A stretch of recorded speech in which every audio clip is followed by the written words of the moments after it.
It's a Man Crush Monday. Join Professor Buzzkill as he crushes on men from history who deserve more fame and glory.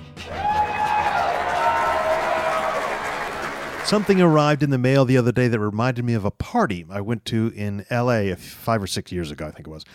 It may have been Hollywood or it may have been Santa Monica. I can't remember. Lady Buzzkill and I were out there socializing with our West Coast set, you know, the George Clooney crowd.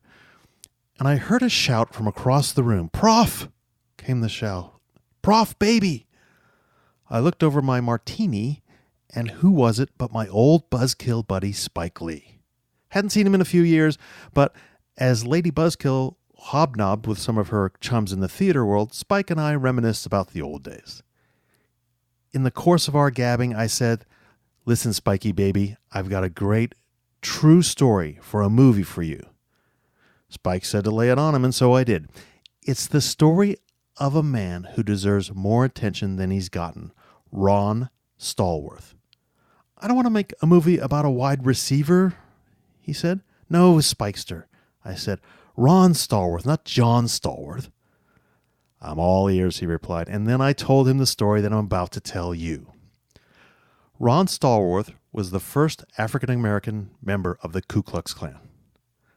At least he was the first that we know about, and it's hard to imagine that there have been others. Stallworth was a police detective in Colorado Springs, Colorado in the late 1970s when he noticed an ad in the newspaper announcing the formation of a local chapter of the KKK. He phoned the number in the ad and, posing as a white racist, convinced the Klansman on the other end of the phone to send him information about membership. Stallworth filled out the forms, paid his dues, and was able to join this new KKK chapter. He kept up this ruse for the better part of a year.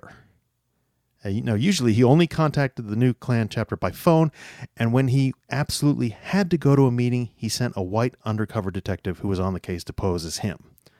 Wired for sound and completely prepared with the info from Stallworth's phone calls, the white detective was able to gather lots of intelligence about planned Klan activities in the area. Stallworth and his partner passed on this vital information to the rest of the police department. They stopped Klan cross-burnings and bombings before they happened, and they were able to discover that a number of important people in Colorado Springs were secret Klansmen. For instance, 2 Klansmen who worked at Fort Carson were being used by the KKK to help plan a theft of military firearms in preparation for a race war that they knew would erupt nationwide. And throughout the year of investigation, the police were able to learn a lot about Klan practices and working methods, their styles of doing things, all because of Ron Stallworth's initiatives. So he's our Man Crush Monday.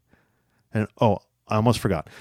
The thing that came in the mail a few weeks ago was a DVD screener for the movie that Spike Lee eventually made about Ron Stallworth. Now, important people like myself are sent these screeners before movies are released in the theaters, so we can write reviews and otherwise capitalize on the film's publicity. So the Spikeness took my advice after all. I so rarely recommend going to see an historically based film, as all of you know. But Spike Lee's new BlackKkKlansman is really good. Sure, a few liberties are taken with the historical narrative, and I probably didn't like it as much as I like some of Spike Lee's classics, but it's definitely worth seeing. And Ron Stallworth's own book about all this, BlackKkKlansman, is on the Buzzkill bookshelf. Talk to you next week.